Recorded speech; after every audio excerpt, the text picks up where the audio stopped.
시편 83편 우리 한 절씩 교독하겠습니다. 하나님이여 침묵하지 마소서. 하나님이여 잠잠하지 마시고 조용하지 마소서. 무릇 주의 원수들이 떠들며 주를 미워하는 자들이 머리를 들었나이다. 그들이 주의 백성을 치려하여 간계를 꾀하며 주께서 숨기신 자를 치려고 서로 의논하여 말하기를 가서 그들을 멸하여 다시 나라가 되지 못하게 하며 이스라엘의 이름으로 다시는 기억되지 못하게 하자 하나이다. 그들이 한마음으로 의논하고 주를 대적하여 서로 동맹하니 곧 에돔의 장막과 이스마엘인과 모압과 하갈인이며 그발과 암몬과 아말렉이며 블레셋과 두롯 사람이요 아스루도 그들과 연합하여 롯 자손의 도움이 되었나이다. 셀라. 주는 미디안인에게 행하신 것 같이 기손 시내에서 시스라와 야빈에게 행하신 것 같이 그들에게도 행하소서. 그들은 엔돌에서 패망하여 땅의 거름이 되었나이다. 그들의 귀인들이 오렙과 스앱 같게 하시며 그들의 모든 고관들은 세바와 살문나와 같게 하소서. 그들이 말하기를 우리가 하나님의 목장을 우리의 소유로 취하자 하였나이다. 나의 하나님이여 그들이 굴러가는 검불 같게 하시며 바람에 날리는 지푸라기 같게 하소서. 삼림을 사르는 불과 산에 붙은 불길같이 주의 광풍으로 그들을 쫓으시며 주의 폭풍으로 그들을 두렵게 하소서. 여호와여 그들의 얼굴을 수치가 가득하게 하사 그들이 주의 이름을 찾게 하소서. 그들로 수치를 당하여 영원히 놀라게 하시며 낭패와 멸망을 당하게 하사 여호와라 이름하신 주만 온 세계의 지존자로 알게 하소서. 아멘. 시편 83편은 좀 격정적인 내용으로 시작해서 꼭 운명교회한 것 같아요. 운명교회 한 곡은 시작하자마자 빠바바밤 하고 시작하잖아요. 왠지 약간 그런 느낌이에요. 하나님이여 하면서 세 가지를 요청하는데요. 다 같은 말이죠. 침묵하지 마소서. 하나님이여 잠잠하지 마시고 조용하지 마소서. 왜냐하면 주의 원수들이 떠들며 주를 미워하는 자들이 머리를 들었기 때문에 이렇게. 하나님 침묵하지 마세요. 하나님 잠잠하지도 마시고 조용하지도 마세요 하는 거죠. 하나님께서 지금 가만히 계실 때가 아니라고. 조용히 침묵하시면서 지켜만 보고 계실 상황이 아니라는 거잖아요. 하나님 침묵하지 마시고 지금 꾹 참고 잠잠하지 마시고 또 조용히 마치 아무 일도 없었던 것처럼 태연하게 강 건너 불구경하듯이 그러지 말라는 거예요. 왜요? 주의 원수들이 지금 떠든다는 것은 이스라엘을 공격하는 이스라엘의 원수들이 떠들며 소리를 지르면서 시끄럽게 고함을 치고 그런 거죠.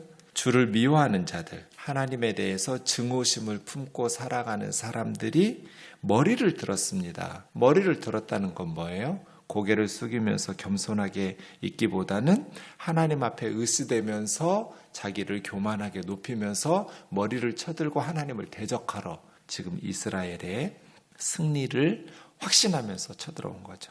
그들이 주의 백성을 치려하여 간계라는 것은 이제 음모를 꾸미는 거죠. 주의 백성을 치자 하는 어떤 음모를 꾸미면서 주께서 숨기신 자를 치려고 서로는 주님께서 숨기셨다라는 건 여러분 외출할 때 뭘 숨기고 나가세요? 잃어버리면 안 되는 소중히 여기는 보물 같은 거죠. 하나님께서 숨기셨다라는 것은 주님께서 소중하게 여기시는 보물 같은 우리는 그런 존재라는 걸 기억해야 돼요. 서굴라죠. 서굴라. 언약을 맺을 때 너희는 나의 소유라고 번역한 눈에 넣어도 아프지 않은 보물. 이렇게 이스라엘을 주께서 숨기신 자 이렇게 말하는 거죠.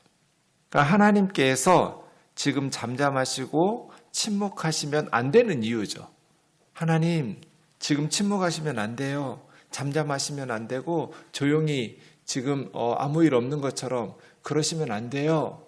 어쩌라는 거예요? 하나님이 일어나셔서 지금 호통을 치시면서 열방을 잠잠하게 하셔야 될 하나님께서 역사하셔야 될 때예요. 이스라엘을 도우셔야 될 때이죠. 왜냐하면 원수들이 일어나서 하나님께서 소중히 여기는 하나님께서 숨기신 백성들을 치려고 일어났기 때문에 4절 그 원수들이 뭐라고 말하냐면 가서 그들을 멸하여 다시 나라가 되지 못하게 하여 이스라엘의 이름으로 다시는 기억되지 못하게 하자. 이스라엘의 이름으로 다시는 기억되지 못하게 하자는 건 뭐예요? 이스라엘을 이 세상에서 역사 가운데 지우자. 완전히 이스라엘이라는 이름 자체로 거기 다른 민족이 들어가서 살고 그냥 그 사람들 혹은 그 땅을 이스라엘이라는 이름으로 불리지 못하게 하자. 지구상에서 이스라엘이라는 존재를 말살시키자. 그런 뜻이죠. 주의 백성들을 치려고 계획을 꾸민 주의 원수들은 아예 지구상에서 이스라엘이라는 이름을 지워버리자. 그들이 한 마음으로, 이게 일심회 같은 거네요. 예전에 한 마음으로 의논하고 주를 대적하여 서로 동맹하니. 네. 이제 6절에 10개의 나라가 등장합니다. 에돔의 장막. 아마 에돔이 첫 번째로 나오는 거 보니까 에돔에서 모인 것 같아요. 에돔의 장막. 에돔이라는 집인데요. 에돔이라는 나라겠죠. 에돔은 에서, 야곱의 쌍둥이 형 에서의 후예들이죠. 사해바다 동남쪽에 있는, 거기가 교통의 요지거든요.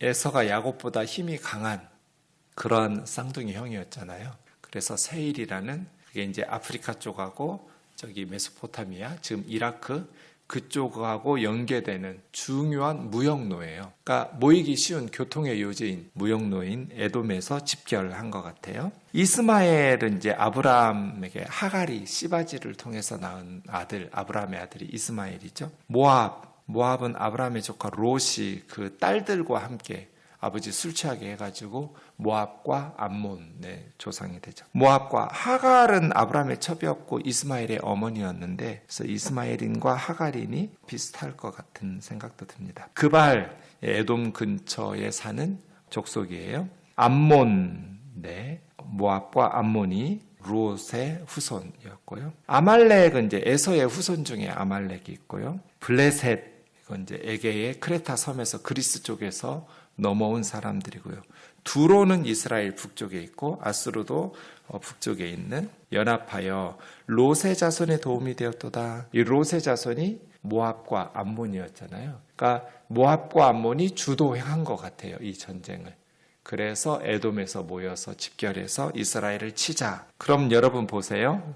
지역적으로 보아도 이스라엘은 서쪽은 지중해 바다니까 없고요. 그 다음 북쪽 두로, 동쪽, 남쪽 이스라엘 주변국이 모두 집결했어요. 최강의 드림팀이죠. 그러면 이스라엘이 이길 가능성은 제로예요. 세상적으로 보면. 그래서 이제 우리 아예 그냥 지구상에서 이스라엘 제거하자. 우리 힘 모아가지고 이스라엘을 통째로 삼키고 완전히 끊어버리자. 지구상에서 이스라엘을 멸절시켜서 이스라엘의 이름으로는 다시는 기억되지도 못하게 하자. 이렇게 10개의 나라가 동맹을 해서 최강의 군사적인 동맹, 드림팀을 구성해서 이스라엘을 치러하는 거예요. 그래서 지금 다급하게 1절부터 하나님의 이름을 불러놓고 침묵하지 마소서, 잠잠하지 마소서, 조용히 계시지 마소서 하면서 절박하게 부르짖고 있는 거예요. 9절이요. 주는 미디안에게 행하신 것 같이 기드온이 300용사로 미디안을, 메뚜기 떼 같은 미디안을 쳤었죠. 기손 시내에서 시스라와 야빈에게 행하신 것 같이, 이건 드보라가 시스라와 야빈, 20년 동안 이스라엘을 지배하던 그러한 가나안 왕 야빈을, 군대 장관 시스라를 쳐서 이겼죠. 그러니까 사사시대에 기드온과 드보라가 승리하게 하셨던 것처럼 지금도 이런 거죠. 엔돌에서 패망하여 땅에 거름이 되었나이다. 엔돌은 우리가 엔돌의 신접한 여인, 요단강 쪽이에요. 땅에 거름이 됐다라는 거는 고대인들은 시체를, 장례식을 치르는 거 되게 중요하게 여겼는데, 그냥 땅에 거름이 되도록 그 시신을 거두다가 장례식도 치르지 않고 방치했다는 거잖아요. 그러니까 썩어서 땅에 거름이 되는 거죠, 시신이. 그래서 고대인들에게는 정말 무서운 심판이죠. 죽어서도 제대로 장례식도 치르지 못하는 땅의 거름, 이런 거예요. 그들의 귀인은 오렙과 스앱, 이게 기드온 때 미디안 사람들이었고요. 고관들은 세바와 살문나, 또 미드온에게 패배당한 사람들이고요. 12절이요. 그들이 말하기를, 여기서 그들은 앞에 나온 10개의 나라들이겠죠. 연합국. 그들이 말하기를 우리가 하나님의 목장을 우리 소유로 취하자 하였나이다. 네, 하나님의 목장 누구겠어요? 이스라엘이겠죠. 하나님은 목자이시고 이스라엘은 양떼이고 가나안 땅은 하나님의 목장. 하나님께서 양떼인 이스라엘 백성들을 먹이고 돌보시는 하나님의 목장인데 자기들의 소유로 취하자. 이스라엘을 내쫓고 다 죽이고 우리가 빼앗자. 이런 거죠. 그래서 전쟁은 하는 거죠.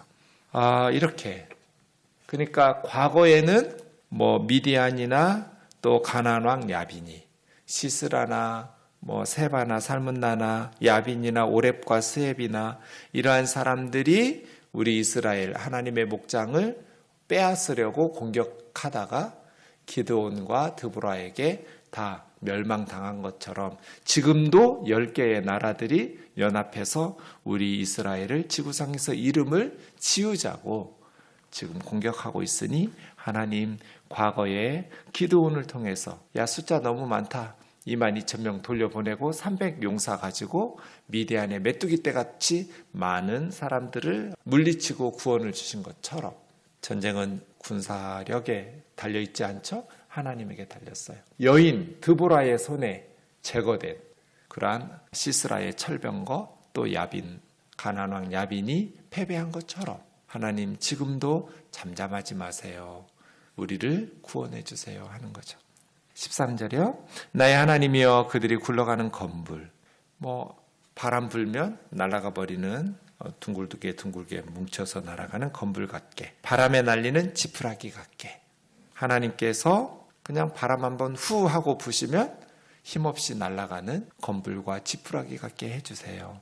산림을 사르는 산들을 사르는 불과 같이 산에 붙은 불길 같이 광풍으로 그들을 쫓으시며 폭풍으로 그들을 두렵게 하소서. 심판하시는 하나님의 불, 하나님의 광풍이 불어서 그냥 떼거지로 몰려서 이스라엘을 죽이자. 역사에서 지구상에서 이스라엘이라는 이름을 제거하자 했던 그들은 그냥 하나님의 불과 바람에 날려서 지푸라기처럼 건불같이 사라지도록 쫓아주세요. 이거죠.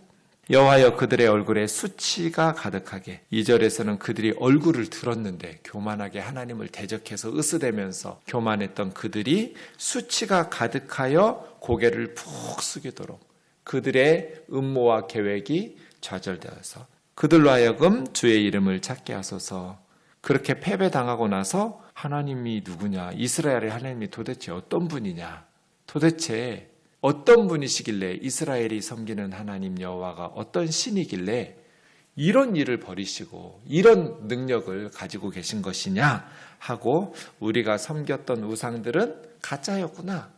자신들의 우상신을 버리고 이스라엘의 하나님의 이름을 찾게 하소서. 그들로 수치를 당하여 영원히 놀라게 하시며 낭패와 멸망을 당하게 하셔서 여호와라고 이름하신 주만 온 세계의 지존자 세상에서 가장 존귀하신 지극히 존귀하신 분이심을 알게 하소서. 이게 시편 83편이에요. 그러니까 시편 83편은 1절에서 8절까지는 하나님 침묵하지 마세요. 잠잠하지 마세요. 조용히 있지 마세요. 원수들이 일어나가지고 우리를 지금 통째로 삼키고 이스라엘을 하나님의 목장인 이스라엘을 치러 올라왔습니다. 음모를 꾸미고 있습니다. 아예 그냥 지구상에서 이스라엘이라는 이름을 제거하자 합니다. 9절부터 12절은 역사 과거를 묵상하건저 사사시대에 기드온의 300용사처럼 드보라처럼 그렇게 기적적으로 하나님의 능력으로 수많은 7년 동안 이스라엘을 압제했던 미디안, 20년 동안 철병거로 이스라엘을 다스렸던 가나안 왕 야빈, 그들을 물리치셨던 것처럼 하나님 지금도 13절에서 18절은 그들을 광풍으로 불의 심판으로 건불과 지푸라기처럼 날려버리세요. 그들이 교만하게 얼굴을 들었고 자신만만하게 공격했던 그들이 수치를 당하게 해주세요. 수치를 당하게 해주세요. 그래서 고개를 푹 숙이게 해주세요. 놀라면서 하나님 누구냐고 찾게 해주세요. 이런 거죠. 그리고 이 시의 결론이 16절과 18절인데 주의 이름을 찾게 하소서. 여호와라 이름하신 주만 온 세계의 지존자로 알게 하소서. 주의 이름을 찾게 하소서. 주의 이름을 알게 하소서. 이게 결론이에요. 그래서 시편 83편은 이름이라는 셈이라는 단어가 핵심 단어예요. 이름, 4절에 보면 이스라엘의 이름으로 다시는 기억되지 못하게 하자. 그러니까 10개의 그 대적들이 군사적인 동맹을 통해서 이스라엘을 침략한 이유를 한 문장으로 표현한 것이 이스라엘이라는 이름이 다시는 기억되지 못하게. 이름이죠, 셈. 그 다음에 6절에서 8절까지는 이스라엘을 공격하는 10개의 이름이 나와요. 10개의 나라의 이름들. 그리고 9절에서 11절까지는 6명의 사람 이름이 나와요. 이스라엘을 치려고 했던 그 사람들. 그리고 마지막 16절과 18절의 결론에서는 주의 이름, 여호와라 이름하는 자를 찾게 하소서, 알게 하소서이죠. 그럼 사실은 시편 83편은 이름을 놓고 전쟁을 치르는 거죠.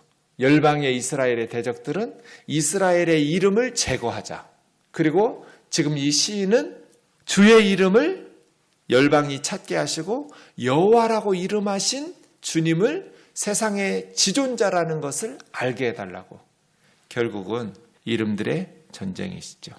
주님이 우리에게 가르쳐 주신 첫 번째 기도 제목이 하나님의 이름을 거룩히 여김 받도록 하는 거죠.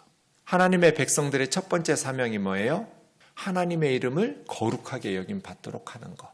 하나님의 이름이 세상 사람들에게 멸시받지 않도록 우리가 살아가는 것. 하나님의 이름이 하나님이 어떤 분인지 이스라엘 그냥 쉽게 이길 줄 알았는데 지구상에서 쉽게 그 이름을 제거하고 우리가 그들의 목장을 취할 수 있을 줄 알았는데 도대체 이스라엘의 하나님 여호와라고 이름하신 분이 누구냐? 그 하나님을 찾게 해달라는 거죠. 그러려면 우리가 하나님과 한 팀이 돼야 돼요. 세상은 언제나 우리보다 강해 보여요. 하나님이 없으면 하나님의 백성들은 질 수밖에 없는, 이스라엘이 이 10개의 드림팀을 이긴다는 것은 그건 기적이에요. 세상의 논리로는 설명할 수 없는 일이죠. 지금도 똑같다는 거예요. 언제나 현재에서 흔들리면 과거에서 희망을 찾는 거예요. 기드온의 300용사에서 드보라가 600대의 철병거를, 시스라의 군대 장관 가나안 왕 야빙인의 철병거를 이긴, 여인의 손에 죽은 과거의 하나님의 능력, 하나님의 구원, 현재가 이해가 안 되면 역사에서 답을 찾는 거예요. 하나님이 어떤 분인지. 그래서 지금 10개의 나라 사람들이 와서 하나님의 이름을 지으려고 하지만, 근데 교회가 부패하고 타락하면 하나님께서 교회를 도우실 수가 없잖아요. 하나님의 백성들을. 그래서 하나님의 백성들이 회개하고 하나님 앞에서 바로 서기만 하면 하나님께서 그 백성들을 통해서 열방에 하나님이 세상에서 지존자라는 것을 지극히 존귀하신 참 하나님. 그래서 이방 10개의 나라 사람들이 우리가 섬겼던 신은 다 가짜였구나. 우리가 그렇게 신주단지 모시고 떠받들었던 신은, 우상들은 다 무능한 가짜 신이었구나 라는 것을 깨닫고 여호와라 이름하신 주님만이 온 세계의 지존자라는 것을 알게 하소서. 너무나 멋진 시죠. 이것이 우리의 오늘의 기도 제목이어야 돼요. 저 북녘의 땅에 하나님, 온 세계의 지존자이신 하나님을 알게 하소서. 이스라엘의 하나님, 주의 이름을 찾게 하소서. 우리 아이들이 주의 이름을 찾게 하소서. 여호와라 이름하신 하나님을 알게 하소서. 하나님이 어떤 분이신지. 그러려면 우리가 하나님의 능력이, 하나님의 영광이 나타날 수 있도록 하나님과 함께 하나님의 기적과 같은 역사들, 살아계신 하나님을 드러낼 수 있도록 우리가 날마다 주의 이름이 거룩히 여김을 받도록 기도만 할 게 아니라 그 기도가 응답되도록 살아야겠죠. 기도하겠습니다. 사랑하는 하나님 아버지, 교만하여 하나님이 숨기신 보물 같은 하나님의 백성들을 공격하며 무너뜨리려고 하는 세상의 사람들이 하나님의 이름을 찾게 하시고 여호와라 이름하신 이가 온 세계의 주권자이시며 지극히 존귀하신 분이심을 알게 하여 주옵소서. 세상 모든 사람들이 하나님을 찾게 하시고 하나님을 알게 하여 주옵소서. 그렇게 하나님의 백성인 우리가 하나님의 기적의 도구가 되게 하시고 하나님께서 열방을 복되게 하는 축복의 통로로 살아가게 하옵소서. 예수님의 이름으로 기도하옵나이다. 아멘.